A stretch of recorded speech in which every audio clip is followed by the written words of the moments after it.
Permettez-moi de vous emmener aujourd'hui à Bratislava. Bratislava, petite capitale de l'Union européenne sur les rives du Danube et à 50 km de Vienne, en Autriche. Si vous ne connaissez pas la Slovaquie, rien de mieux que de vous faire découvrir Radio Slovaquie Internationale, la section polyglotte de la radio publique slovaque. Nous avons rencontré toute l'équipe francophone qui nous explique leur travail et comment rester en permanence informé sur la Slovaquie en français. Bonjour, bienvenue ici à la radio-télévision slovaque. C'est là que se trouve Radio Slovaquie Internationale.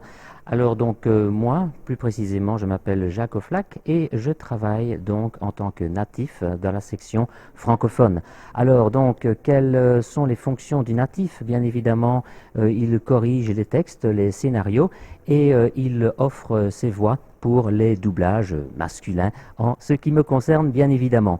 Concernant mon émission, j'anime l'émission du lundi et je m'occupe de la Slovaquie et du monde, c'est-à-dire des relations internationales avec l'OTAN, l'ONU et l'Union européenne bien évidemment. Alors, comme vous le savez maintenant, la radio, c'est vraiment un média complètement complet.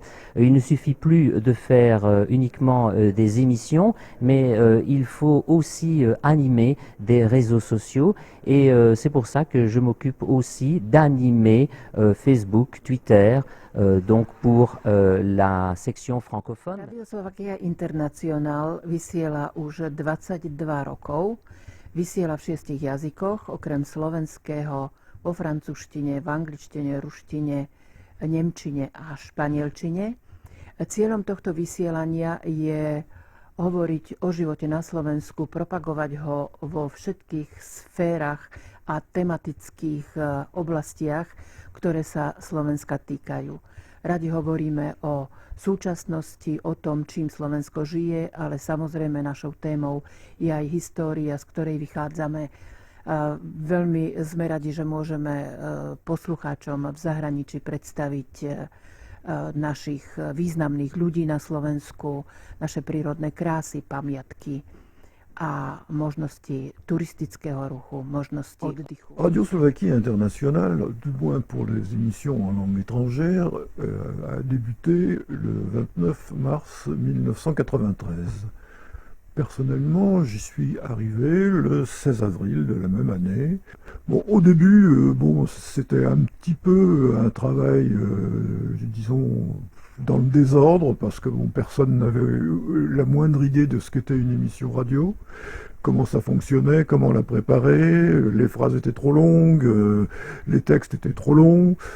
On ne disposait pas évidemment à l'époque des moyens informatiques, donc les textes étaient tapés à la machine à écrire, ce qui fait que très souvent, comme on n'avait pas le temps de les taper à la machine à écrire, on descendait en studio avec des textes manuscrits et c'était pas toujours évident. À l'époque, nous travaillions beaucoup sur l'espèce d'engin qui est là, avec des bandes magnétiques.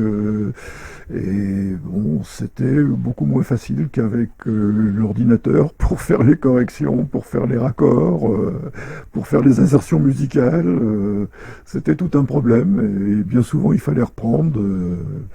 Mais dans l'ensemble, ça se passait pas trop mal, même bien, parce que il y avait d'une part l'enthousiasme. S'il y avait le stress, il y avait à la fois l'enthousiasme du nouveau, la création d'une équipe, de quelque chose dont on n'avait pas l'habitude.